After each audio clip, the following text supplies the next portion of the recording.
À vous tous qui nous suivez en ce moment, nous sommes heureux de vous savoir nombreux à vous coacher à ces programmes pour 1h50, 1h30 minutes, 90 minutes d'émission ce soir. Et bien là, le programme métaphysique, une véritable programmation qui est un cours éthique suggéré par vous et adopté par tous. Nous sommes heureux de savoir que vous nous accompagnez tout le temps. Merci une fois de plus et bonsoir à tous. Bonsoir à Georgette qui m'accompagne ce soir, bien sûr. Bonsoir professeur, mesdames et messieurs, bonsoir. Alors nous avons passé un temps ensemble et le déroulé du programme va commencer avec la chronique du jour qui sera proposée en deux parties. La première partie, vous allez suivre la métaphysique, du moins métaphysique, méditation sans maladie et sans pandémie. La deuxième partie, ça sera bien sûr la méditation, la pandémie et les lois de la nature. Merci.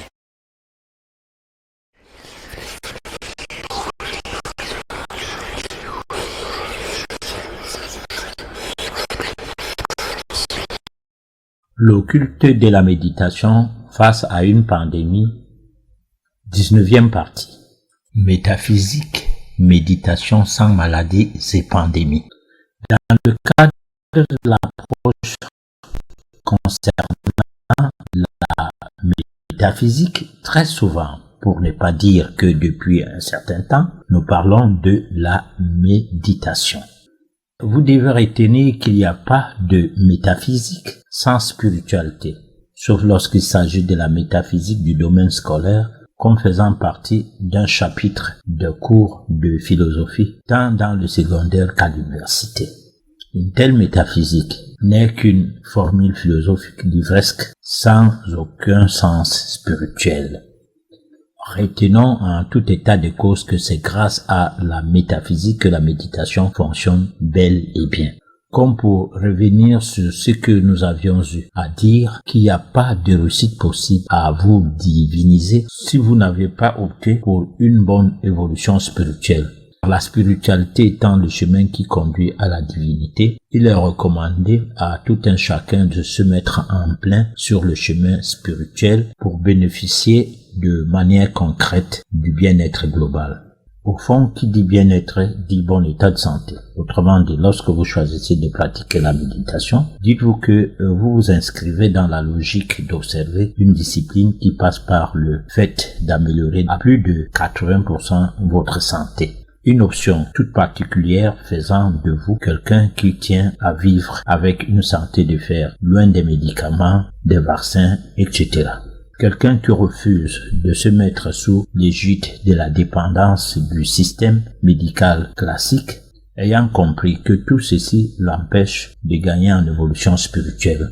Car rappelez-vous que la spiritualité est tout simplement un chemin, la voie qui se veut unique, la seule qui soit censée vous conduire à la divinité.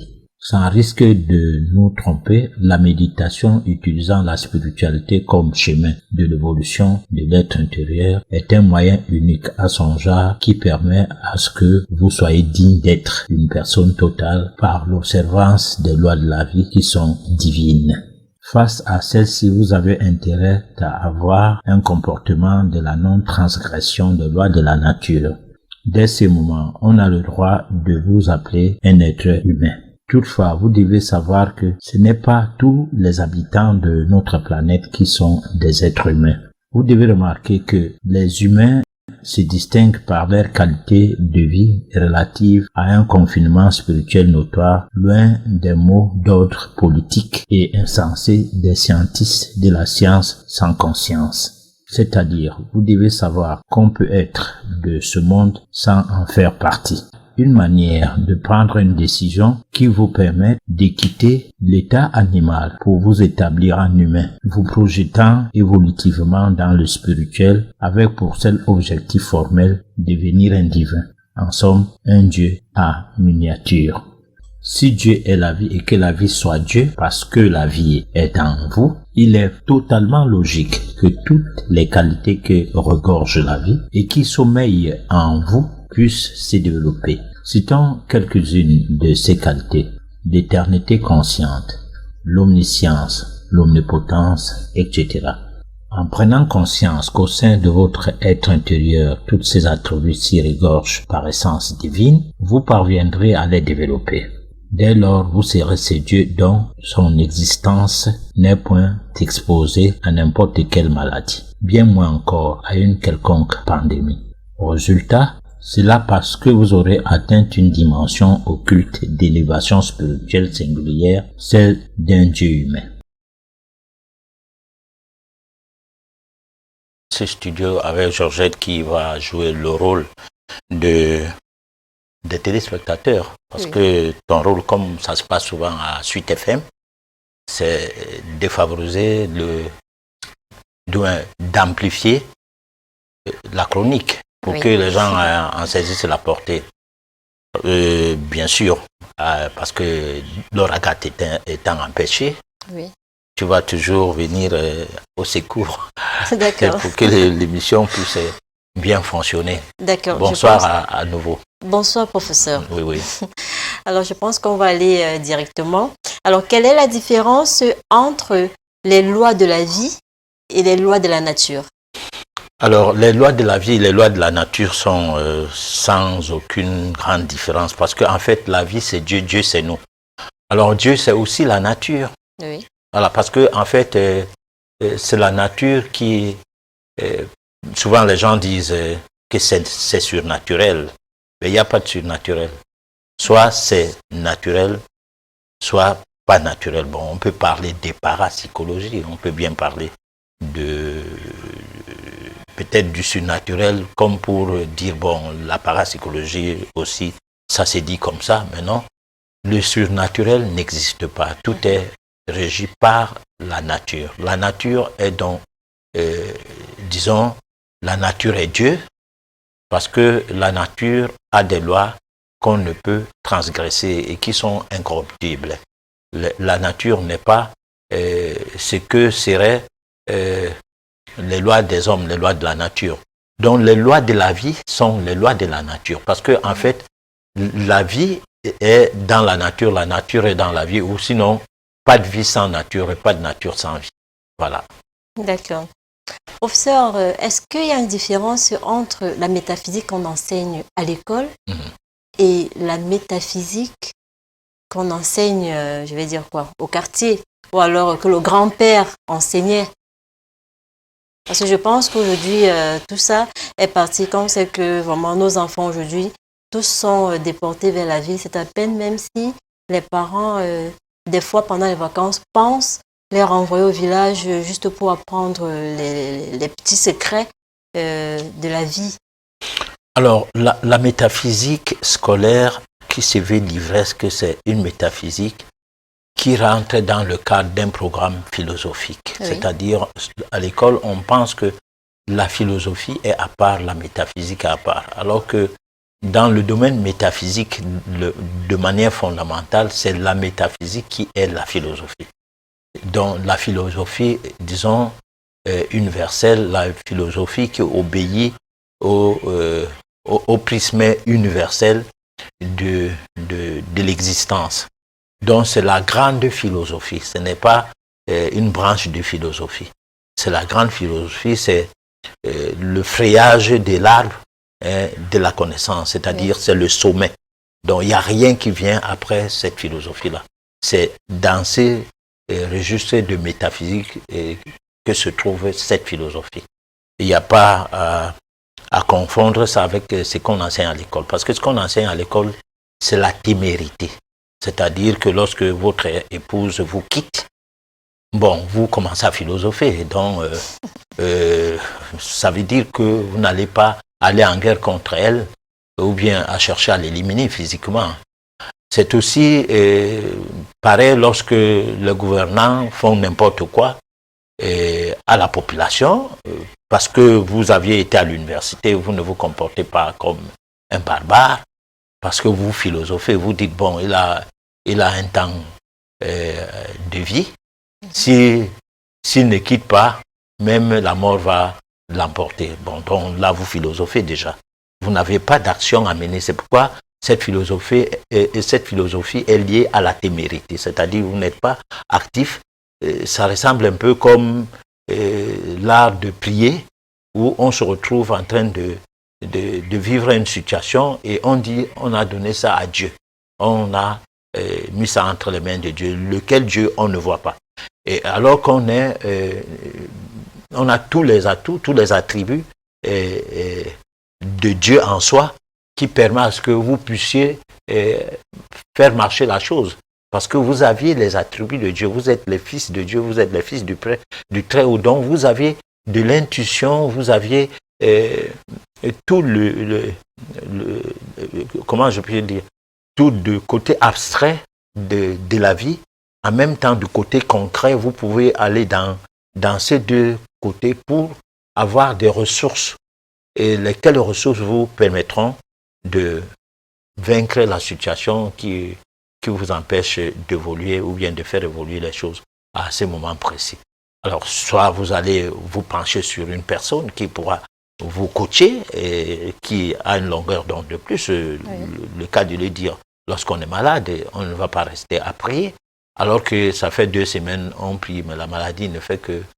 on a vu les prélats faire des produits au lieu de prier Dieu. Bon, vous êtes là pour prier Dieu au lieu d'aller chercher à faire votre potion aussi, hein, ou à chercher à savoir comment on fait des potions, ou aller vers les gens qui font des potions.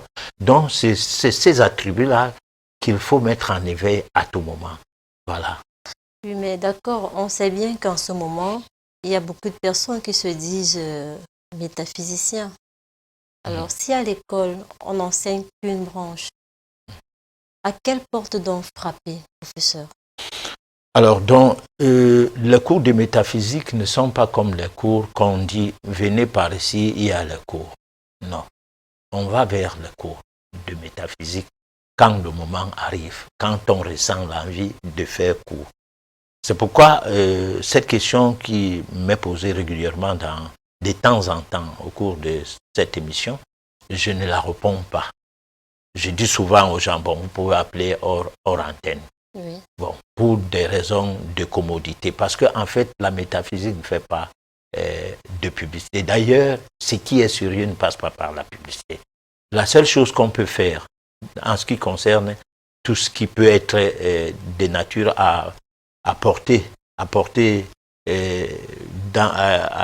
avoir une portée dans une société donnée, c'est-à-dire quelque chose de bon pour la société, ce qu'il y a, c'est de donner l'information qu'il existait cette chose, mais pas forcément publier ça en termes de publicité. La publicité, c'est pour le commerce. La publicité, ce n'est pas pour des situations qui concernaient l'éthique de vie. Par exemple, si vous avez des formules d'enseignement, ou bien vous êtes un coach dans le domaine de la santé, vous ne faites pas la publicité comme celui qui a des poudres à vendre, c'est-à-dire des produits sous le label de médicaments ou, c'est pas moi, du médicament amélioré ou quoi. C'est-à-dire, bon, ceux-là, ils peuvent faire la publicité. Mais si vous faites dans le domaine du coaching, c'est-à-dire vous accompagnez les malades jusqu'à la guérison, vous n'avez pas besoin de faire la publicité. Du fait de parler dans une chaîne de télévision, déjà c'est une chance. Et celui qui a des oreilles peut bien comprendre que ce que dit la personne là peut bien, et ça peut bien être utile à moi. Je vais donc lui poser des questions, ne serait-ce que pour voir qu'est-ce que me conseille, qu'est-ce que ce monsieur-là me conseille par rapport à mes problèmes. Voilà. Donc c'est comme ça la métaphysique. La métaphysique n'est pas une histoire où on va dire aux gens, bon, venez, on fait courir ici et là. Non. Ça peut se dire de bouche à oreille, mais ça ne doit pas se dire comme si c'est une publicité qu'on doit amener. Bon, par ailleurs, le problème d'aller au village, tout à l'heure dans ta première question, pour obtenir une formation. Là, c'est des formations initiatiques. À l'école classique, surtout l'école occidentale, on n'initie pas les gens, on n'éduque pas les gens, on enseigne les gens. On les enseigne pour devenir des outils au service d'une hégémonie. Voilà. D'accord. Il n'y a pas d'évolution spirituelle, professeur, sans une bonne formation. Alors, comment faire pour s'élever spirituellement? Vous ne voulez pas nous dire, voilà, il faut frapper à telle porte. Des fois, on peut se sentir prêt. Mais vraiment, on cherche, on se dit où aller, quelle est la bonne personne. Alors, on dit souvent, lorsque le disciple est prêt, le maître s'y présente. Vous ne pouvez pas être prêt et ne pas avoir qui doit vous enseigner. Non. Parce qu'il y a deux façons d'être prêt. Il y a une façon que vous pouvez vous inscrire dans la logique de faire des cours de métaphysique par curiosité. Et cette curiosité peut avoir une connotation de vengeance. Vous êtes dans une famille où il y a des personnes qui sont lugubres, oui. Ou bien alors vous jugez que l'ensemble des membres de la famille, il y en a plein dedans qui n'ont pas de bon comportement, et que vous pensez qu'en faisant ces cours, vous allez réguler cette famille-là, c'est-à-dire en tuant les sorciers. Bon, alors si vous vous souscrivez dans la logique de faire cours juste pour une vengeance, juste pour quelque chose qui est de nature à ne pas vous centraliser dans un schéma de votre propre évolution. Alors ce cours-là, vous pouvez ne pas le faire, vous ne pouvez pas accéder à ce cours rapidement. Ça prend du temps. Parce que vous devez faire le nécessaire pour vous rendre une lumière. Laquelle lumière sera une lampe pour une chambre obscure. La chambre obscure ici étant la famille. Parce que si vous avez un ensemble de personnes dans une famille, d'aucuns sont dans les églises de réveil, bon, moi je pense que c'est les églises d'endormissement, bon, où au lieu d'être actifs, on va plutôt pleurnicher. Quelque part en attendant la réponse de ce Dieu qui n'est pas rapide.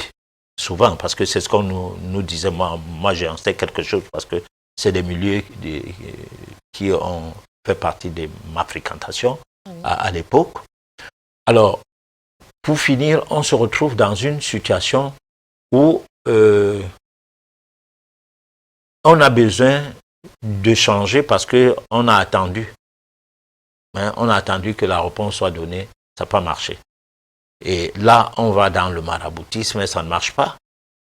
On revient dans le fétichisme et ça ne marche pas du tout. Et puis, on abandonne, on dit donc, je dois faire cours. Alors, ce n'est pas la même chose. Les cours de métaphysique, c'est pour le moi intérieur. Que le moi intérieur devienne le chauffeur de notre corps physique, qui se passe comme un véhicule, parce que d'aucuns n'aiment pas le mot carcasse. Bon, c'est une carcasse parce que lorsque il n'y a plus de souffle, vraiment, ces corps-là deviennent quelque chose de fois. Il y a la maltraitance, on peut balancer ça par-ci, par-là et tout, comme si on faisait du mal à toi alors que toi, tu n'es plus là. Toi, tu es déjà parti. On fait du mal à un tas une masse de chair et d'os. Et c'est tout. Tu n'es plus là. Bon.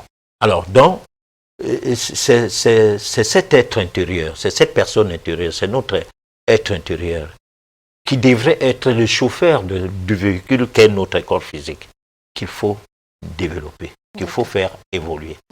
Maintenant, pour que cet être intérieur puisse évoluer normalement, il faut qu'au cours de la vie, que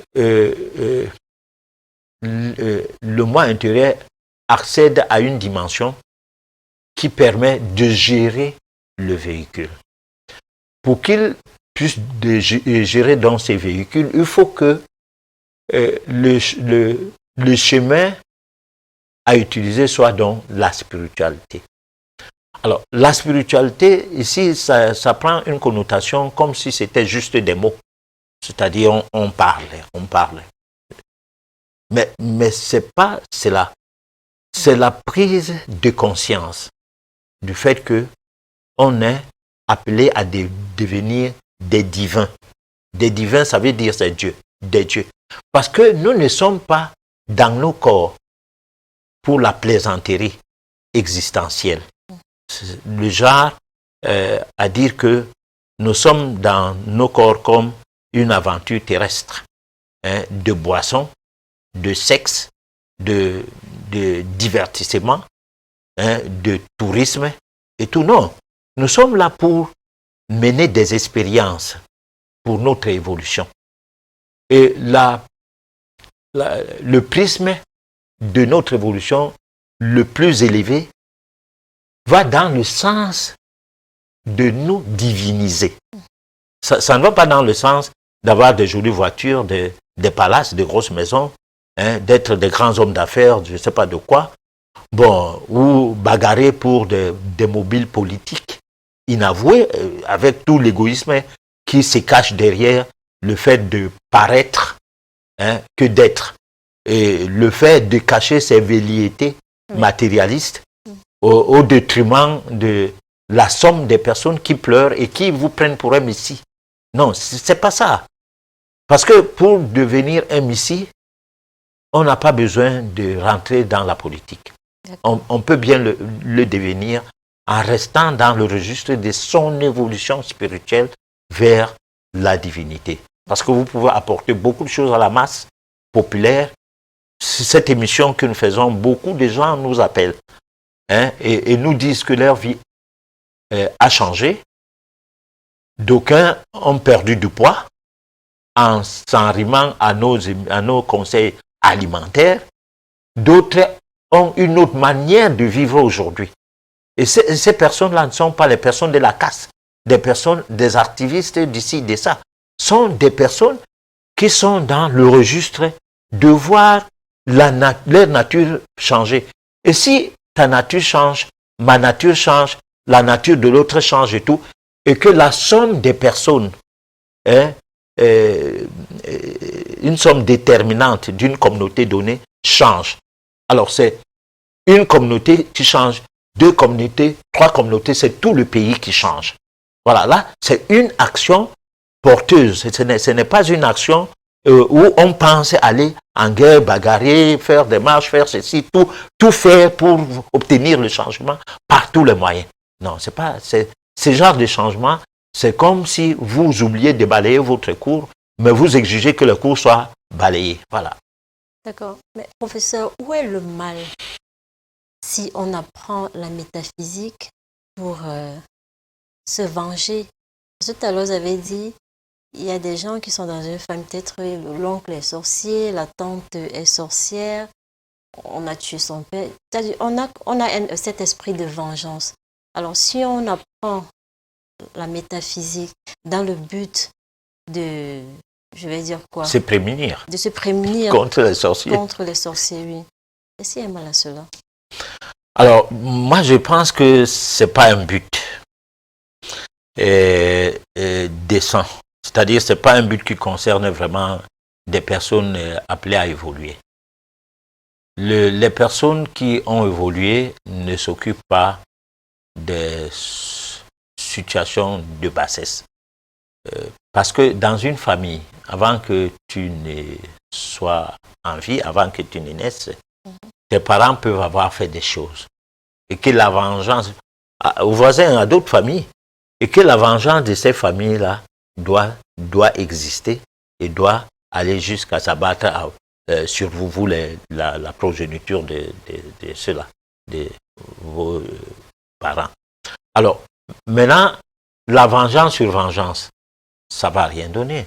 C'est-à-dire que les gens, et ils ont, les parents ont fait couler le sang dans la famille X, et la famille X, par ricochet, parce que souvent, la nature a horreur du vide, il y a eu un vide de réaction, du fait que les parents de ceux-là sont morts. Les enfants, en grandissant, ne savent même pas ce qui s'est passé, mais ils sont habités par un esprit de vengeance par rapport à tes parents. Alors maintenant, dans leur vengeance, c'est comme s'ils avaient le droit. Bon, moi je ne dis pas qu'ils ont ce droit-là. Parce que celui qui se venge du fait de voler, c'est que ce qui a été volé est un voleur aussi.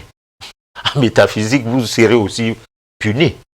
Bien que ayant établi un équilibre, même si vous volez la chose pour aller donner à qui la chose a été volée, vous ne savez pas pourquoi la nature a accepté que la chose soit volée. Mais pour ça, vous parlez de nature, est-ce qu'il faut croiser dans les bras, attendre que les choses se fassent d'elles-mêmes? Mais non, mais c'est ce que je dis. Aide-toi, le ciel t'aidera. Parce que vous dites que si on apprend la métaphysique dans le but de se venger, ce n'est pas bien parce que vos ancêtres peut-être auraient fait ci, auraient fait ça, et que vous soyez aujourd'hui là en train de payer une dette. Une dette cosmique. D'accord. Et en même temps, vous dites quand on crache en l'air, ça retombe sur nous. Est-ce que les enfants devraient payer les fautes de leurs parents? Mais oui. Mais oui. Mais alors, dans ce cas, quand on crache en l'air, ça retombe sur soi, donc comment? Non. Comment ça retombe sur soi? Pourquoi ça retombe sur soi? Parce que ça doit retomber sur quelque chose ou chez quelqu'un. Vous ne pouvez pas casser, briser les meubles et tout, ou bien les verres, et penser que c'est une autre personne qui paye. Hein? Prenons le cas de l'Afrique, l'esclavage, la colonisation. Bon, et puis les héritiers de l'esclavage sont ceux qui nous commandent aujourd'hui. Et les héritiers de la colonisation sont les arrière-petits-fils de ceux qui nous commandent aujourd'hui. Bon, qui font la part belle d'une hégémonie. Mais ils seront jamais impunis. Il y aura un temps où il y aura le déluge qui va frapper l'Europe et l'Amérique. C'est prévu. C'est pas moi qui le dis. C'est connu. Dans le domaine métaphysique, dans le monde métaphysique, tous ceux qui sont des initiés le savent. Parce que l'Afrique, la peau noire, subit son passé. Son passé où, quand les Noirs étaient les pourvoyeurs ou alors les porte-flambeaux de l'humanité. Ce que les Noirs avaient fait, c'est ce que les Noirs payent aujourd'hui. Mais comme je disais tout à l'heure, vous ne pouvez pas avoir à vous venger par le biais du vol ou de la tuerie et croire que vous avez fait une bonne vengeance. Non. Il y a plusieurs façons de se venger. Alors, si quelqu'un vous fait quelque chose et que vous voulez vous venger, vous n'avez pas besoin d'utiliser des méthodes que la personne a utilisées. Vous n'avez pas forcément besoin de les utiliser. Vous pouvez utiliser d'autres méthodes qui seront de nature à conscientiser ces gens-là. Parce que, prenons par exemple, si une personne est de mauvaise foi, truande les gens, vole, pille, et vous commencez à détester cette personne, c'est que vous ne comprenez pas que cette personne n'est pas à détester. Cette personne est... plus vous l'abordez, plus vous discutez avec, plus vous avez la chance, plus vous en faites un ami, plus vous avez la chance de faire en sorte qu'au moins une fois par mois, qui se pose la question que, attends, pourquoi Dieu a envoyé l'imbécile là venir tout le temps me parler des choses qui m'énervent?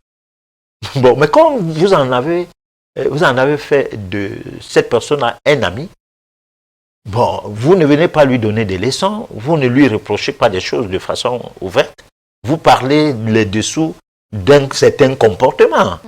Bon, vous savez que la majorité des commerçants, c'est des bandits, c'est des voleurs.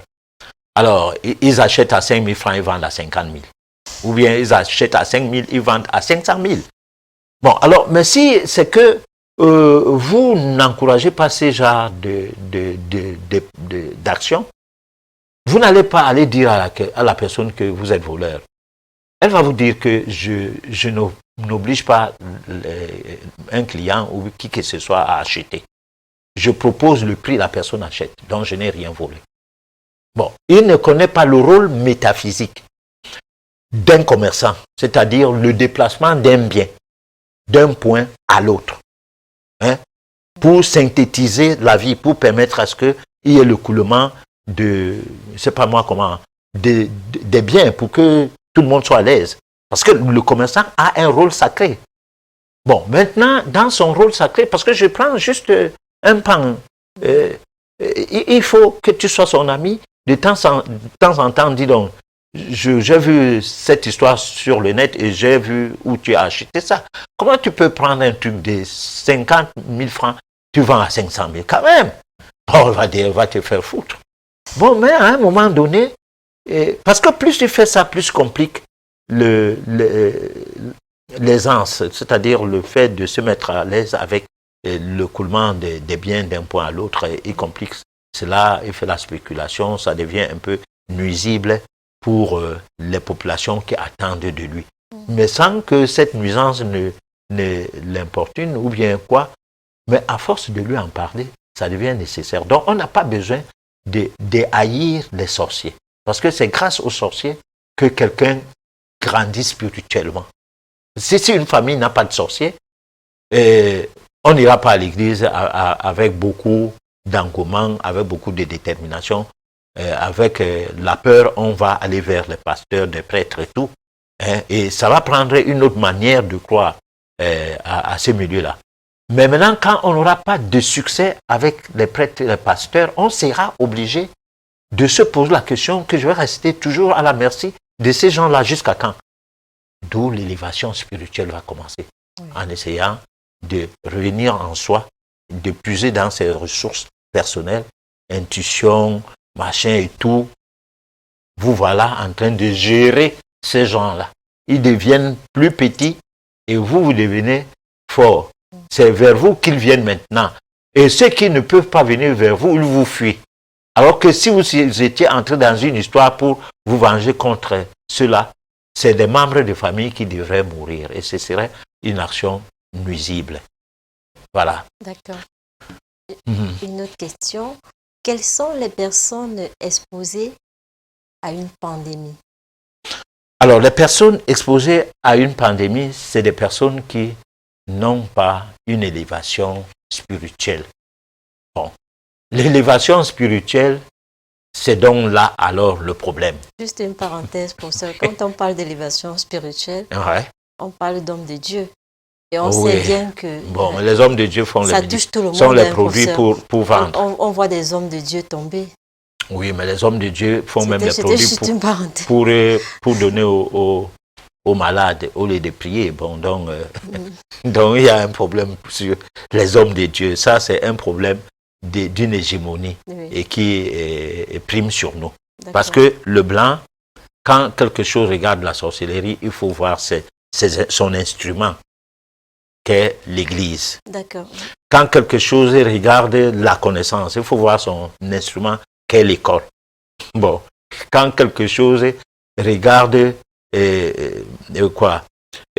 la réglementation de la vie sociale, c'est-à-dire comment réglementer la vie sociale, les lois et tout, ça regarde la politique. Donc, eux, ils ont mis des instruments qui les permettent de nous contrôler. Donc, qui centralisent même la vie de tout un chacun vers une seule personne, le président de la République. Bon, donc ces histoires-là ont prouvé leurs limites, surtout avec la pandémie qu'on a d'hier là. Parce que quand on prend par exemple le côté science, les médecins sont pris au dépourvu. Tu parlais de l'OMS. L'OMS n'a pas des médecins, c'est des hommes d'affaires.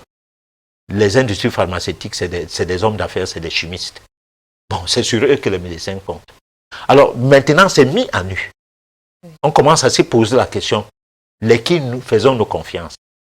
Bon, alors, pendant ce temps, les hommes de Dieu tombent un à un aussi sous le poids de cette pandémie. Alors qu'il y a les prières, qu'on nous a toujours dit, si tu donnes tout à Dieu, en priant, alors c'est fini. Tu n'as pas à te plaindre. Dieu est au contrôle, il est au-dessus de tout. Donc, ce qu'on assiste maintenant, c'est que les prélats peuvent nous proposer même des soins à l'aide des plans médicinaux qu'on contredisait avant, qu'on combattait avant dans ces milieux.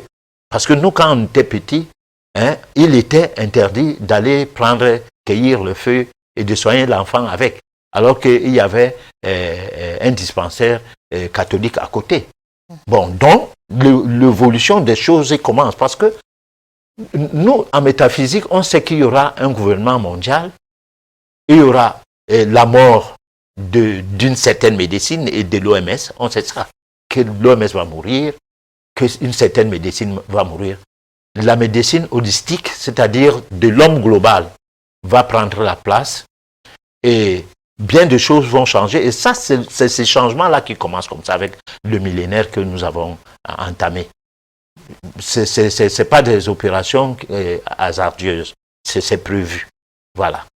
Mais pour ça veut dire quoi? Si j'ai une bonne élévation spirituelle, voilà, Corona ne va jamais... Mais c'est ce que j'ai répondu, oui. La bonne élévation spirituelle n'est pas une histoire des mots. C'est donc Le quoi? mot, l'alimentation spirituelle. Nous avons fait une série d'émissions, jusqu'à 19 éditions, concernant l'alimentation spirituelle, où nous avons parlé de l'aliment positif, l'oxygène. On a amplifié des explications sur ça. On a parlé de l'aliment neutre et même des nutriments qui sont des aliments négatifs. Bon, et dans les explications portées sur l'alimentation spirituelle, nous avons essayé d'expliquer qu'il n'y a pas de spiritualité sans toutefois spiritualiser son alimentation. Parce que on ne peut pas faire croire aux gens que c'est seulement la prière qui suffit et puis à manger n'importe quoi et à boire n'importe quoi suffirait. Non, à faire plaisir à son palais, non. D'accord. Voilà. Est-ce que cette pandémie est une menace pour les naturopathes en Afrique? C'est pas une menace pour les naturopathes, mais sauf qu'en Afrique, bon, parce que quand on parlait des naturopathes, moi j'aimerais bien qu'on dise que c'est pas une menace pour des traditionalistes africains. D'accord. Bon. Parce que le mot naturopathe a un trait d'union avec la médecine alternative. D'accord. C'est-à-dire que, non, j'essaie d'expliquer quand D'accord. même, hein, parce que c'est l'occasion plus que jamais que les gens sachent que un naturopathe n'est pas un tradipraticien. Okay. C'est faux. Hein. Si un tradipraticien est naturopathe, c'est qu'il n'a pas la formation. C'est qu'il n'a pas, au-delà de la formation, quand on n'est pas formé, on peut se cultiver. C'est-à-dire, on peut avoir une lecture scientifique du corps humain. On peut savoir que pour soigner le diabète, on doit tenir compte du pancréas. Pour être différent du médecin. Mais si le naturopathe, entre guillemets, reçoit quelqu'un avec des résultats venant de l'hôpital, du diabète, donne les produits à ces derniers et le renvoie à l'hôpital pour faire des examens, ça veut dire qu'il n'a pas construit une médecine qui lui est propre. Il fait dans la pharmacopée. Parce qu'il donne les produits comme un pharmacien, mais mieux un pharmacien que lui. Pourquoi?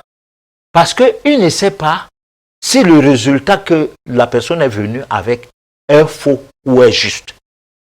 Un. De deux, il prend base sur les résultats d'un autre groupe de personnes qui ne font pas dans ce qu'il fait. Bon, résultat, il y a un problème. Bon, donc, là, c'est les tradipraticiens qui se comportent comme ça. En naturopathie, on fait la consultation vitale. Bon, sauf les gens qui entrent dans le bureau, hein, bon, j'allais dire mon bureau, je refuse de me mettre dedans, qui entrent dans un bureau du naturothérapeute ou bien du naturopathe, dire j'ai la goutte, j'ai les hémorroïdes, j'ai ceci, moi je ne veux pas de consultation, donne-moi les produits, je pars. Bon, si c'est ton ami, tu lui donnes, mais tu sais qu'il n'est pas en train de se soigner. Ouais, parce que se soigner veut dire qu'il doit être accepté qu'on le coûte et qu'on apporte dans ses soins un certain nombre d'indications, parce qu'il peut avoir bu des médicaments qui lui ont donné la goutte, oui. Et il est en train de se soigner d'un produit qui ne va pas agir sur la non-biodégradation des produits qui accompagnent le principe actif, c'est-à-dire l'excipient de ces médicaments qui sont restés dans le corps comme des déchets. Il doit donc plutôt subir une cure de détox avant de soigner maintenant le mal pour lequel il pense être souffrant. Voilà. Et j'imagine bien ça doit aller dans tous les sens. Il faut faire le scanner, il faut faire... Oui, par exemple, s'il y a un scanner dans le domaine naturel, on doit le faire. S'il y a une voyance à faire, parce que la voyance est aussi un genre de scanner, mais souvent ça ne nécessite pas forcément une voyance. D'accord. Voilà. Okay. Bon, alors on va passer, on va proposer la deuxième chronique, pas la deuxième chronique, mais la deuxième partie de notre chronique de ce soir. La méditation, la pandémie et les lois de la nature. Au cours de l'une de nos éditions, s'agissant du même thème, nous avons souligné qu'il n'est pas facile de définir la vie. Pourtant, c'est lorsqu'on sait ce que c'est que l'on peut comprendre les méandres de notre parcours existentiel. Malheureusement que, à cause de l'ignorance du mécanisme occulte qui obéit à l'énigme qui concerne l'ensemble des éléments produisant le phénomène vie, vous êtes très incapable de savoir d'où venez-vous, pourquoi êtes-vous là et où irez-vous après cette phase de votre existence. Car dès le premier instant de l'entrée de la force vitale en vous, et ce grâce à la pénétration du souffle de vie, à la sortie du fœtus du ventre de la maman pour accéder au stade de bébé. Vous devez savoir que la présence de ce souffle de vie est ce qui vous prodigue l'énergie vitale. Il s'agit d'une parcelle de Dieu qui est ainsi venue s'installer en vous et vous voilà un bébé. Sauf que seuls les initiés se rendent compte de l'ampleur métaphysique de tels mécanismes occultes.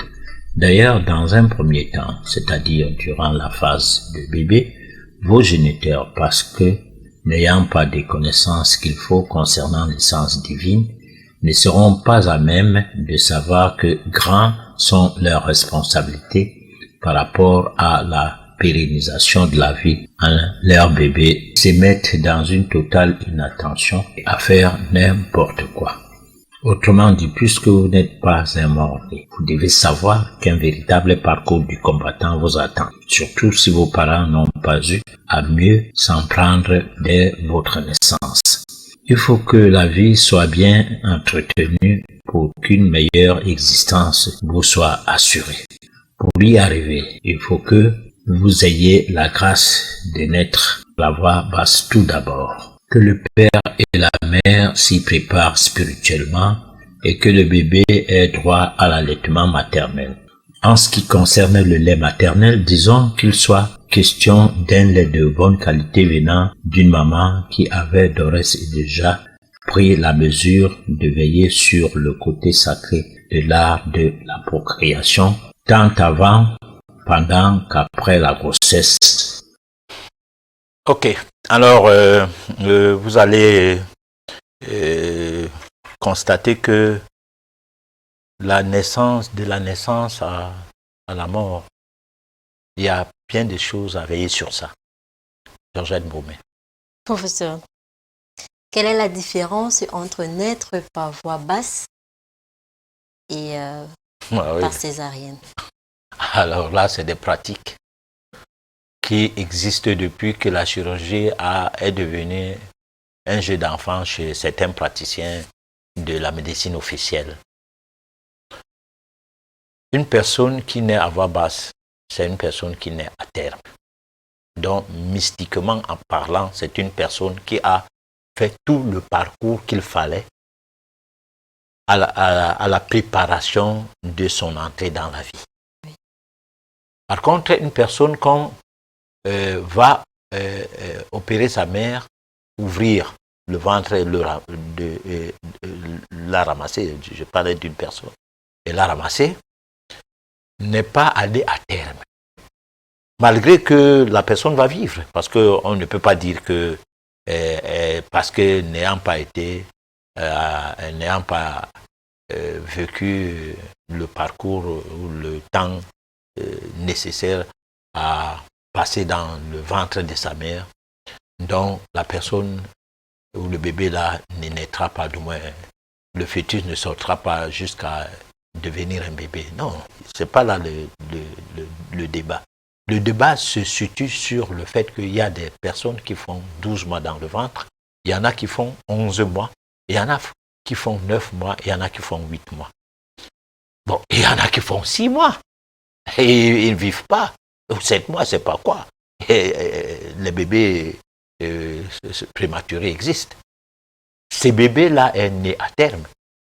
Son parcours, son existence dans le ventre ne pouvait pas excéder cette période. Dans la couveuse, c'est le parachèvement d'un processus, parce que le processus n'avait pas atteint le point culminant, que ce bébé se retrouve dans une couveuse. Maintenant, il peut vivre comme il peut mourir en fonction du corps médical en face. Parce que à moindre erreur médicale comme ça, le bébé là va mourir. Ce ne serait pas de la faute du fait de n'avoir pas été à terme dans le ventre de sa mère. Maintenant, lorsque on vous sort, alors que le moment de sortie n'était pas arrivé, c'est comme si on vous a délogé quelque part. En vous demandant, allez, quittez ici, allez, sortez, c'est quoi? Vous faites quoi dedans? Bon, je ne pense pas que si c'est une personne normale, déjà à notre disons à notre âge, nous sommes là maintenant, tu te retrouves dans une maison où tu penses que tu y es pour 1 heure. Bon, à 45 minutes, on vient vous demander, on vient vous dire sortez, sortez. Je ne sais pas si vous allez sortir de gaieté de cœur. Donc, il y a un problème lorsque on fait un accouchement par césarienne. Mais sauf que les problèmes qui vont venir, qui seront là dans l'avenir, n'intéressent pas les gens au présent. Ça n'intéresse pas les gens, c'est comme la vaccination. Si on vous vaccine, on perturbe votre évolution spirituelle. On perturbe votre évolution spirituelle. Mais qu'est-ce que c'est qu'une évolution spirituelle? Ça n'intéresse pas les gens qui vaccinent.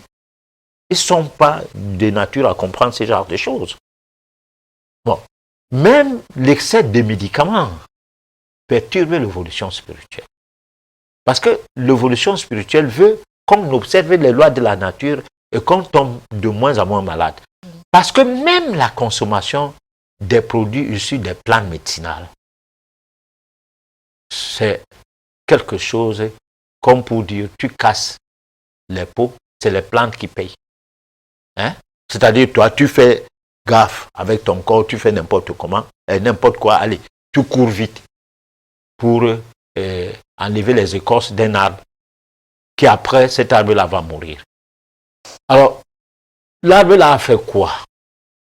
Non, par essence. Parce que là, nous parlons spiritualité oui. Par essence. L'arbre-là a quoi avec ta vie? Tu faisais tes choses.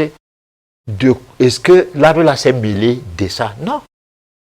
Bon, donc, moi je dis, par exemple, lorsqu'on fait métaphysique, on utilise de moins en moins les ingrédients qui viennent des plantes. Toutefois, ces ingrédients ne sont pas de nature, ils sont de nature à nuire la plante. On peut utiliser des ingrédients qui ne sont pas de nature à nuire la plante. Parce que prenons par exemple les feuilles de manioc. Lorsqu'on veut manger le manioc, c'est les feuilles fébriles de la sommité du manioc qu'on cueille. On ne prend pas les feuilles de manioc n'importe comment. On a remarqué que lorsqu'on les cueille comme ça, le manioc, la plante s'épanouit. Oui. Donc, c'est une autre manière de busquer la vie à cette plante. Et là, on peut manger les feuilles de manioc en toute quiétude. Hein, et avoir du fer, avoir tout ce qu'il faut en termes de vitamine B, sans toutefois que la tige de manioc qui est restée debout s'effache. Voilà, parce que nous ne savons pas jusqu'où tout ce qui vit émettant des énergies électromagnétiques, étant sous le prisme vibratoire, jusqu'où ça peut aller contre nous. Nous ne savons pas. D'accord. On a remarqué que de plus en plus, les accouchements deviennent difficiles. Est-ce qu'il y a des astuces pour faciliter la naissance? Il y a des astuces. Il y a les gens du Nord qui n'accouchent pas à l'hôpital. Et même quand ils accouchent à l'hôpital, pour la plupart qui se modernisent un peu, les femmes là ont toujours les petites potions, hein, qui permet à ce que les choses se passent bien lors de l'accouchement. Et c'est rare de trouver des accouchements par césarienne, sauf les habitants de la ville. Parce qu'il y a un problème. Ceux qui habitent la ville sont des grands consommateurs de médicaments. Et sont aussi des grands consommateurs de produits industriels artificiels. Le corps de l'homme est naturel. Notre corps n'est pas artificiel. Le sang qui coule dans nos veines est le même qui coule, disons-le, qui coule dans les bêtes, dans les veines des bêtes. Et dans ce sang, on trouve les minéraux, donc le monde minéral. L'homme est constitué du monde minéral, du monde végétal et le monde animal. Il fait le résumé de ces trois mondes. Oui. Et en aucune phase de ces trois mondes, on trouve quelque chose qui sort de l'usine. Les usines, c'est une intelligence commerciale pour promouvoir un commerce qui, quelque part, fonctionne sur la base du mensonge. Parce que a toujours menti celui qui commercialisait quelque chose. A toujours menti. Et même que les parents avant disaient, il ne faut pas souvent mettre l'argent au devant, mais d'abord le service. L'argent, ça vient après. Oui, bon, mais disons que les parents ne connaissaient pas l'argent. Bon, peut-être qu'aujourd'hui, ces parents-là n'existent plus. Parce que c'est eux qui envoient les enfants en disant, toi, tu vas faire le métier de médecin parce que ça rapporte de l'argent, ou de pharmacien. Hein? Bon, donc, tu as ta clinique et puis tu as tes infirmières qui rendent les gens qui sont venus là avec l'hypertension plus malades qui ne l'étaient à l'entrée. Parce que elles ont un comportement indécent et pas l'argument aux malades et tout. Bon, pas de communication avec les malades, la tension monte. Bon, même celui qui est venu, qui n'avait pas un problème de tension, hein, le fait de se fâcher, la tension monte. Et puis, ces genres de tensions vont avec un genre de tensiomètre qui, aussitôt que on te prélève, on te mesure la tension, aussitôt qu'on t'alite.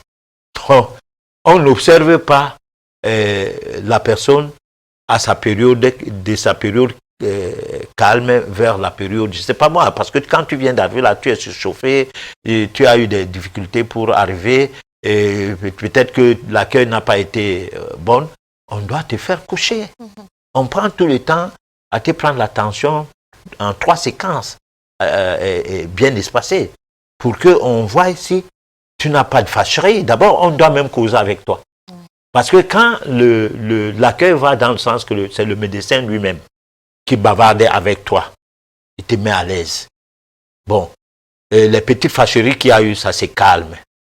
Bon, maintenant vous causez, et puis il vous dit, bon, reposez-vous, moi je voudrais que je vous prenne l'attention, mais voilà comment moi je prends l'attention ici. 1, 2, 3 fois, à des périodes bien espacées, est-ce que tu as du temps? Si tu n'as pas de temps, trouve le temps, tu reviens. Bon, parce qu'on risque de commencer à te faire des prescriptions qui sont inadéquates. Mais ce n'est pas ça qui se passe. Hein? Ce qui se passe, c'est qu'il faut que la personne soit internée très rapidement pour qu'elle ne sorte pas là pour aller ailleurs. On aura manqué un client. Bon, donc c'est-à-dire l'être humain dans notre monde d'aujourd'hui n'a plus de valeur. Il est entré dans un genre de fonctionnement où il est devenu un instrument à sous. Voilà.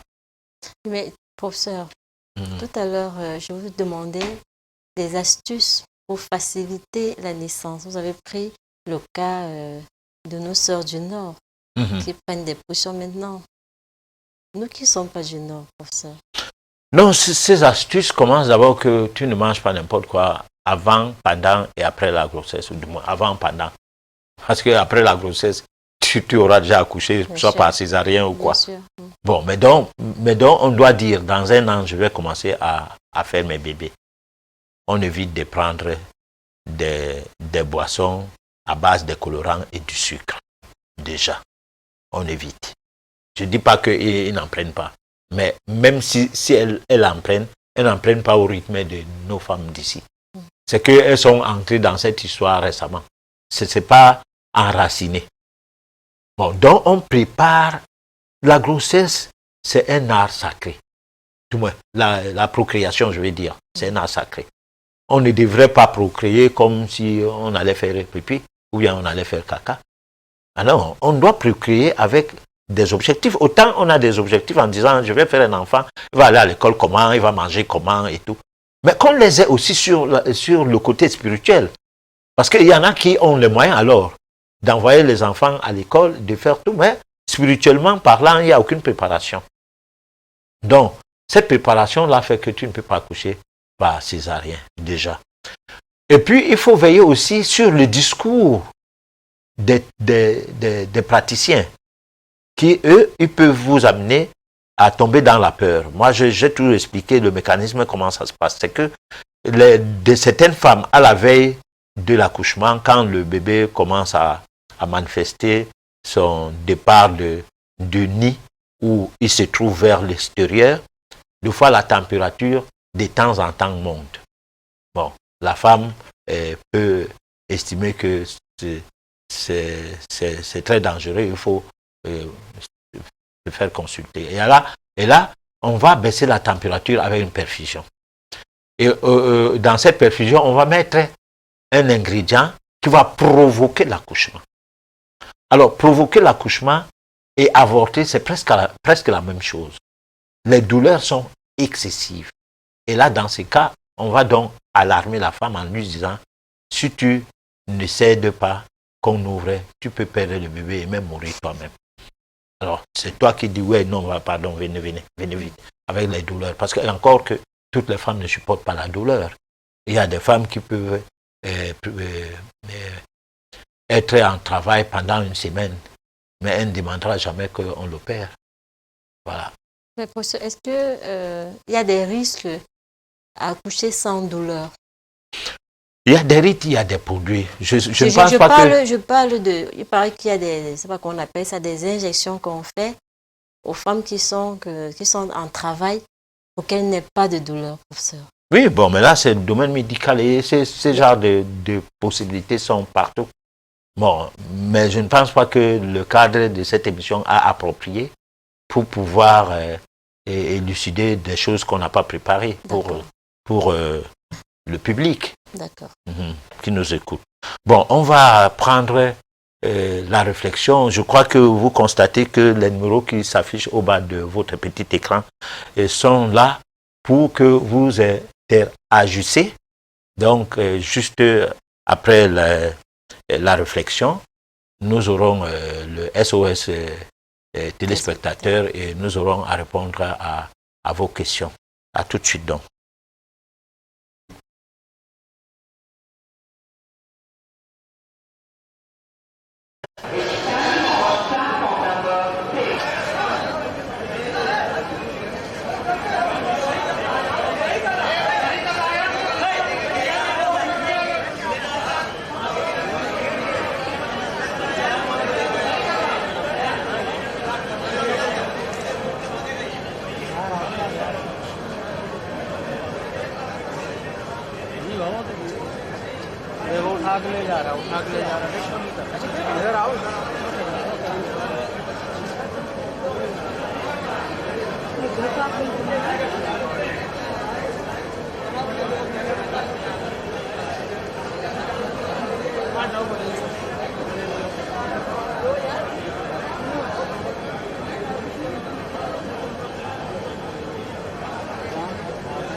प्रक्रिया कर रहा है।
नाले में गिरा था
तो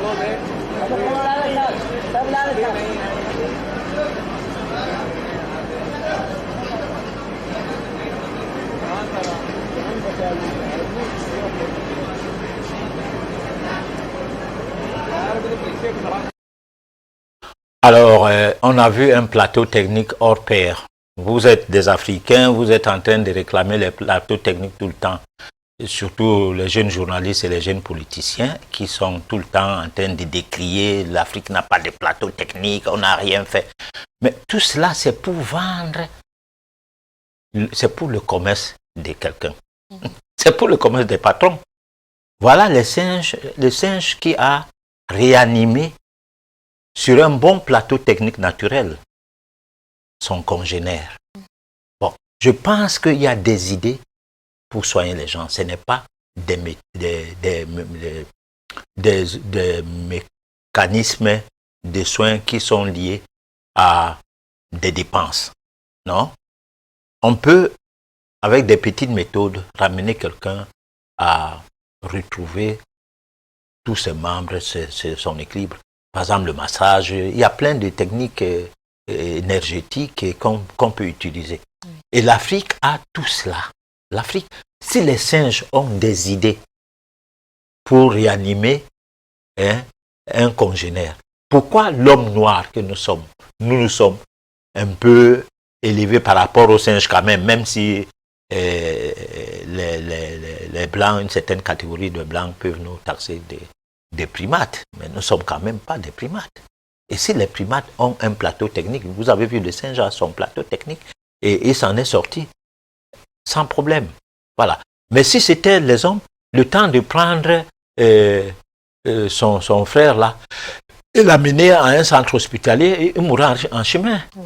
Ah, c'est ça. Donc il faut un peu d'idées qui seraient de nature à nous ramener à la dimension humaine même, pas à la dimension des affaires. Voilà. Georgette, là, moi, j'ai Je pense j'ai qu'il fait un faut... commentaire. Hein. Oui, oui, mais professeur, je pense qu'on va vraiment s'en tenir à ce commentaire. Je pense qu'il faut observer la nature, observer comment vivent les animaux et puis s'inspirer aussi, pourquoi pas. D'accord. Alors, SOS téléspectateurs, et puis on va revenir sur le plateau pour répondre aux questions des téléspectateurs, Georgette. Oui.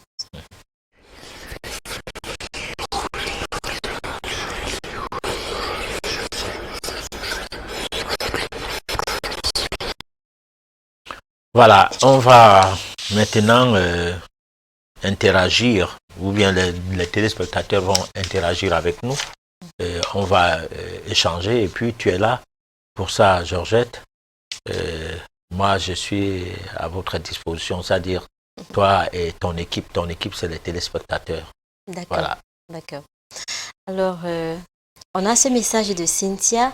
Pour Dieu, a-t-il permis l'avènement de ce type de pathologie dans le monde? Quel type de pathologie? Les pandémies? Oui, coronavirus. Oui, mais les pandémies existent depuis la nuit des temps. Hein. Je pense que la peste existe depuis, à l'époque avant Jésus-Christ, hein, il existait des épidémies. Même le paludisme était une épidémie.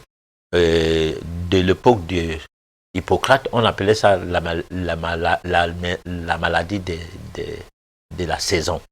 C'est-à-dire le changement des climats entraînait un paludisme. C'était comme ça à l'époque d'Hippocrate. Après, on a commencé à parler de malaria en Europe avec les Italiens, parce que le mot malaria vient de l'Italie. Et puis, c'est devenu une maladie de la saleté, donc une maladie de l'Afrique. Bon, pourtant, le paludisme a été toujours une maladie mondiale. Bon, finalement, c'est la grippe en Europe. Bon, mais la grippe, ça rapporte de l'argent parce que on fait des vaccins. Et on vaccine chaque année une nouvelle grippe. L'année prochaine, notre grippe vient. On n'a jamais pu vacciner comme pour prémunir les Européens contre la grippe. Quand on en vaccine une fois, hein, jamais de grippe. C'est comme si les grippes, on ne connaît pas le mécanisme fonctionnel des cellules du corps. Comme si la biologie n'est pas lue en médecine pour savoir comment vivent les cellules.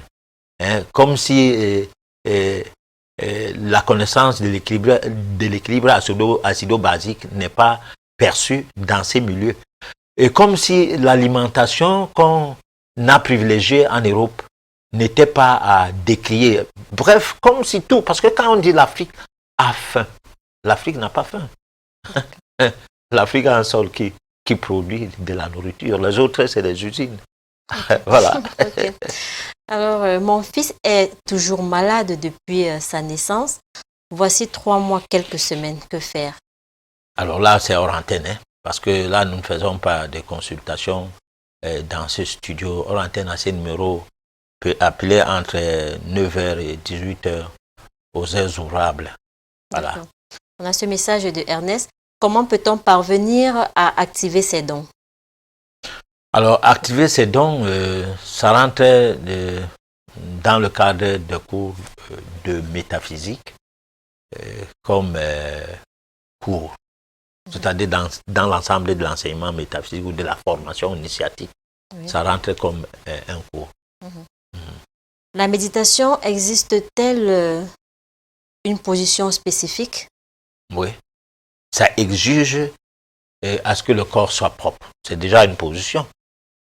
C'est pour cette raison que pendant que la pandémie secoue les gens et pendant que les langues se délient, pendant que la science a perdu le nord, la science en conscience est perdue le nord. Parce que lorsqu'on parlait des sciences, c'est une science qui englobe le jour et la nuit. Bon, par contre, la science des hôpitaux n'a que le jour. La nuit, on ne connaît pas. Bon, donc, c'est pas une science là-bas, c'est un genre de science. D'accord. Bon, voilà. Donc, on peut bien faire des choses avec des connaissances plus approfondies. D'accord. Alors, Carole depuis Douala voudrait avoir le numéro du professeur. Bon, elle aura ça hors antenne. Hein. Je ne veux pas communiquer ça pendant que nous parlons là. Alors, dans un rêve, lorsqu'on reçoit une épée dans le côté droit de la poitrine, cela signifie quoi, Arthur? Non, là, c'est pas. C'est ça, parce que je veux pas que nous sommes sur un sujet, les gens posent des questions sur un autre sujet. Nous allons traiter des sujets en rapport avec les rêves. On va appeler en antenne, par exemple. Bon, par exemple, hors antenne à ces numéros. D'accord. Mais même la personne qui demandait mon numéro, elle peut appeler hors antenne à ces numéros, on lui communiquera mon numéro. D'accord. Voilà. S'il vous plaît, professeur, astuce pour le blocage. S'il vous plaît, rien ne marche dans ma vie, c'est parfait de Douala. Hors antenne, hors antenne, hors antenne, hors antenne. C'est-à-dire que appelez demain, vous aurez mon numéro, on va en parler. Ok. Grand prof, bonsoir. J'aime bien votre émission et je vous remercie pour votre travail que vous faites. J'aimerais savoir si la méditation peut guérir un homme malade et transformer un homme mentalement. Je crois, mais la méditation ne peut pas guérir un homme malade comme la prière ne peut rien faire pour quelqu'un qui a des difficultés. Mais l'accompagnement, c'est-à-dire le mode de vie adopté, accoudé, associé quoi, Oui. hein, de la méditation, c'est ce qui peut donc apporter beaucoup de changements dans la vie d'un individu.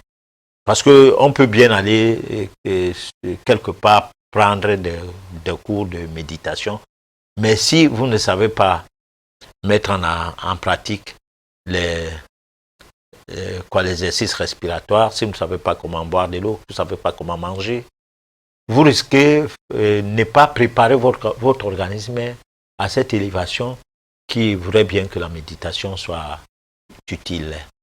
D'accord. Voilà. Quel est le rôle de l'âme dans le culte de méditation? C'est le corps, c'est l'être intérieur, l'âme. C'est lui, c'est elle qui nous est propre, et c'est elle nous.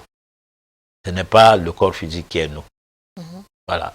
Donc son rôle, c'est nous. Nous devons chercher à savoir c'est nous comment. Parce que si on dit c'est nous, bon, c'est moi, c'est toi. Mais toi comment? Puisqu'on ne voit pas l'âme. Bon, on ne s'enorgueillit pas de par la qualité de son âme, mais la qualité de sa beauté physique. Et quand on met un habit, on se mire. On ne se mire pas sur sa manière de se comporter. Parce que c'est la manière de se comporter qui traduit que ton âme a une certaine élévation. Oui. Parce que si vous êtes gentil, hein, bon, vous aviez une attirance, et si vous êtes gentil, si vous êtes accueillant et tout, vous avez une attirance envers les autres gens, ça veut dire que ton aura est lumineuse au point à vibrer bien. Donc là, dans ces cas, même la beauté corporelle, même en étant très laid, comme pour dire bizarre par rapport à d'autres gens, mais à force de travailler dans ce sens, vous commencez à avoir de l'admiration de gens au point à vous demander si votre laideur, qu'on vous insultait trop avec lorsque vous étiez à une certaine époque, a dû disparaître ou quoi. Voilà. D'accord. Bonsoir, professeur. Est-ce que l'école métaphysique est initiatique? Oui. Là, je réponds oui, du coup. Sauf si c'est une école métaphysique basée sur les dons livresques. Parce qu'il y en a beaucoup au Canada, partout. C'est des formations qui sont un peu copiées sur le modèle de la philosophie et de l'enseignement livresque. D'accord. Bonsoir, professeur. Comment faire pour avoir un enfant garçon? Ça, on va parler de ça hors antenne. C'est possible. Professeur. Oui, mais parce que... Une astuce quand même. Non, pas maintenant là. D'accord. S'il vous plaît, veuillez éviter d'appeler à ce numéro. C'est uniquement les SMS. D'accord. Alors, bonsoir, professeur. Bonsoir, vous sur le plateau. S'il vous plaît, professeur, pouvons-nous parler de la métaphysique du mal? Oui, mais il y a pas la métaphysique du mal et la métaphysique du bien, il y a la métaphysique. Dans la métaphysique, on étudie donc le mal, qu'est-ce que c'est, et le bien, qu'est-ce que c'est. Bon, c'est pas forcément qu'il y a des pratiques métaphysiques pour faire du mal. Parce que peut-être que c'est ça sa question, parce que on a l'impression que bon, les gens dérangent avec le coup de fil, c'est ça? Oui. Ouais, bon, ok. Vous n'appelez pas à ces numéros est destiné pour vos messages, parce que on ne va pas répondre aux appels, même si vous perturbez l'émission ou comment. Soyons gentils quand même. Bon, alors je disais donc qu'il n'y a pas la métaphysique du mal pour dire qu'on se met à faire du mal parce qu'on fait la métaphysique, non. Au contraire, lorsqu'on fait la métaphysique, on sait distinguer le mal et le bien. Parce que c'est là la chance. Parce que, en règle générale, chacun a sa logique. Malgré qu'il y ait une logique universelle qui se cache quelque part. Et que la métaphysique, en quelque sorte, décrypte le positif et le négatif. Donc le mal et le bien. Et là, tu peux doser le bien ou le mal. Oui. Et là, tu deviens, quand tu verses dans le mal, c'est de la pratique de la magie noire. Donc, tu ne fais plus métaphysique dans le sens du bien. Tu fais ça dans le sens négatif. Et ça, dans le sens négatif, un métaphysicien de nature ne doit pas poser des actes que poserait un sorcier négatif, c'est-à-dire un destructeur. Doit poser des actes constructifs et des actes qui permettent à ce que on le reconnaisse comme étant quelqu'un de lumineux. Parce que j'ai dit tout à l'heure que lorsque on a atteint un niveau d'évolution, on peut bien être cette flamme qui se retrouve au milieu d'une salle obscure et qui va attirer des insectes et même des humains. Parce que là où il y a la lumière, c'est tout le monde qui veut aller vers ça. Donc, en faisant de la métaphysique une option de vie, ton entourage, les membres de la famille, plein de gens, malgré que parmi eux, il y aura tous les détracteurs, mais on va reconnaître en toi de quelqu'un qui a changé. D'accord. Voilà. D'après vous, professeur, l'opération chirurgie... veuillez éviter d'appeler là ces numéros, s'il vous plaît. D'après vous, l'opération chirurgienne est une pratique occulte? Chirurgicale? Chirurgicale, c'est tellement Ouais. vrai dire. Bon, la chirurgie, c'est d'abord occulte avant que ça ne soit devenu classique. Bon, parce que les bons chirurgiens n'opèrent pas n'importe quel malade pour opérer. Deux fois, certains malades viennent pour une opération, on prépare tout pour la montée sur la table du malade. Le chirurgien dit non, je n'opère pas aujourd'hui. Oui. Et le malade redescend avec tous les désespoirs possibles. Bon, parce que il a ressenti en lui, métaphysiquement, quelque chose de pas bien, au risque de perdre ce malade-là. Voilà. C'est quoi concrètement une évolution spirituelle? Comment activer ses facultés spirituelles? Une évolution spirituelle, c'est l'art d'utiliser la spiritualité pour devenir un divin. Donc vous évoluez sur un chemin qu'on peut donc baptiser, voilà le chemin spirituel. Alors cette voie que vous suivez nécessite à ce que vous sachiez pourquoi vous suivez cette voie. Le but étant quoi? C'est-à-dire vous devez dire, bon, je suis dans cette voie pour que je devienne un divin. Bon, ce n'est pas pour aller en enfer, du moins pour éviter d'aller en enfer, pour se retrouver au paradis, c'est pas ça. Parce que l'enfer, c'est malheureusement quelque chose qui existe ici-bas déjà. Bon, nous sommes en enfer déjà ici, Oui. et le paradis, c'est quelque part. Bon, il faut qu'on s'en sorte, qu'on sorte de cet enfer pour pouvoir prospérer vers le paradis, auquel cas on retourne dans l'enfer, d'où la réincarnation. D'accord.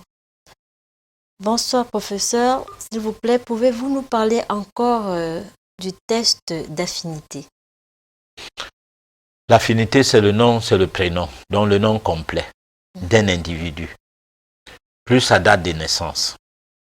Maintenant, il n'y a pas d'affinité pour soi, il y a d'affinité par rapport à quelqu'un d'autre, par rapport à une entreprise, par rapport à un patron, par rapport à une entreprise, donc ça veut dire par rapport à une personne morale, par rapport à un patron, donc par rapport à un individu, par rapport à une femme, par rapport à un homme. Maintenant, il faut donc avoir les coordonnées de votre vis-à-vis et avoir en même temps la première année des rencontres. Je ne dis pas la date des rencontres, c'est-à-dire jour, mois et année. Non, la première année tout simplement. Oui. Ça suffit pour que on ait un bon décryptage qui vous permet de savoir comment fonctionnent vos affinités. D'accord. Alors, bonsoir, professeur. C'est Odette depuis Malabo qui voudrait savoir comment savoir que sa destinée est dans son pays. Et y a-t-il des personnes spéciales pour des cours de métaphysique? Non. Tout le monde peut faire ces cours. Mais sauf ceux qui sont prêts à les faire. D'accord. C'est pas que ça... Bon, maintenant, sa destinée par rapport à son pays. Oui. Le pays, quoi, là où il est à Malabo et tout. Oui. Bon, ça, c'est à étudier. Il faut qu'on ait sa date de naissance, son nom et son prénom, donc ses coordonnées, nom complet, date de naissance exacte. Et puis, Malabo, comme ville, on va faire d'abord une étude astrologique, la révolution solaire, et puis on va voir avec d'autres combinaisons comment lui expliquer son avenir, hein, puisqu'elle veut savoir si son avenir c'est dans son pays. Voilà. D'accord. Bonsoir, professeur. S'il vous plaît, dites-moi, peut-on me contrôler à partir de mon nom complet? Ben oui, puisqu'on le contrôle aujourd'hui comment? Avec Google, on peut situer où se trouve ton téléphone, et ton téléphone, tu l'as sur toi, non? Hein? Oui. Bon, alors c'est possible. D'ailleurs, c'est ce qu'on est en train de vouloir faire. Fabriquer un vaccin qui aura des puces. Donc, lorsqu'on te vaccine, où que tu sois, on sait que tu es à tel endroit. Là, on n'a plus besoin que tu aies un téléphone sur toi. Mais là, est-ce qu'on peut vous manipuler spirituellement? Mais bon, pas spirituellement, hein, bon, mais peut-être que oui, parce que spirituellement, c'est quoi? C'est la magie noire. Oui. Ces gens-là, ils font dans la magie noire. Ceux qui font des vaccins, des médicaments et tout, on a parlé de ça, la sorcellerie de 3e dimension. Oui. Voilà. D'accord. Bonsoir, professeur. Quelle est la différence entre l'âme et l'esprit? Laurence depuis Yaoundé. La différence de l'âme, c'est nous, l'esprit, c'est la synthèse entre l'âme et nous. Nous c'est aussi notre corps physique qu'on connaît bien. Donc l'âme est, disons, encastrée dans le corps physique et l'esprit sert de symbiose, c'est-à-dire, comment je peux dire, des relations interconnexion, sans qu'il y ait des divisions où on peut voir l'âme à part, on voit le corps à part. Bon, cela se passe grâce à l'esprit. D'accord. Un nom familial peut-il avoir un impact sur notre vie? Oui, c'est ce qu'on appelle un nom d'hérédité. C'est-à-dire lorsque vous avez un nom de famille, on va constater que tous les gens qui portent ce nom ont à la base héréditaire les mêmes comportements. Presque tous. Voilà. D'accord. Bonsoir, professeur. Comment pratiquer la méditation? Alors, la méditation, on a dit, et je répète encore, que la méditation ne se pratique pas comme la prière. La méditation, c'est parce qu'il faut enseigner la méditation aux gens que nous sommes calés, on dit métaphysique, méditation sans maladie et sans pandémie. Bon. Donc, si vous faites déjà une bonne métaphysique, la méditation va se faire dans le but de ne plus avoir peur de pandémie ni de maladie. Ok. Voilà. Bonsoir, professeur. Je m'appelle Cynthia. S'il vous plaît, je voudrais savoir pourquoi j'ai toujours des échecs avec des hommes. Alors, c'est qu'il faut étudier si le problème là n'est pas de deux côtés, ou même de trois côtés, ou de plusieurs côtés. Le premier côté, si votre nature n'est pas orientée de façon à ce que vous ayez le mari ou le mariage ou votre vie sentimentale assumée, non pas assumée, qu'est-ce que je veux dire, votre vie sentimentale prédestinée, voilà le mot que je peux donner, à un certain âge. Parce qu'il y a des gens, ils peuvent se marier à 30 ans, mais c'est un mariage précoce. Son vrai mariage, c'est après 50 ans. Bon, mais personne ne peut accepter d'attendre 50 ans pour se marier. Voilà. Donc, mais tu vas te marier et avoir les enfants avortés, divorcés. Tout comme tu peux ne pas avoir de mari du tout. Tu as toujours des dragueurs, des personnes qui te perdent du temps, entre guillemets. Si jamais c'est une perte du temps, ça dépend de comment tu prends ces relations-là. Et puis finalement, tu vieillis sans mari. Parce qu'à un moment donné, tu es découragé. Et pourtant, dans ton thème de vie, en faisant une étude de vie métaphysique, ton bon mariage ou ton bon mari arrive à plus de 50 ans. C'est ça. Et ceci est bon pour les hommes, mais pas pour les femmes, parce que les femmes, ça les décourage. Voilà. L'affinité astrologique est-elle vraie? Alors, je dis oui et non. Oui, ça dépend qui vous fait cette étude-là. Oui. Bon, non, si c'est que c'est juste, on lit les livres, on fait des choses par rapport à certains auteurs de livres qui, eux, sont des gens qui fuient la famine. Parce qu'il y a un groupe de personnes en Europe qui écrivent dans des domaines qui ne sont pas les leurs, simplement parce que ils constatent qu'avec ces titres de livres-là, ils peuvent vendre. D'accord. S'il vous plaît, comment être une bonne personne? Bon, pour être une bonne personne, c'est déjà une bonne question. Parce que c'est très peu de gens qui ne savent pas que pour être une bonne personne, il faut d'abord déjà se poser cette question-là. Parce que tout le monde est bon, par soi.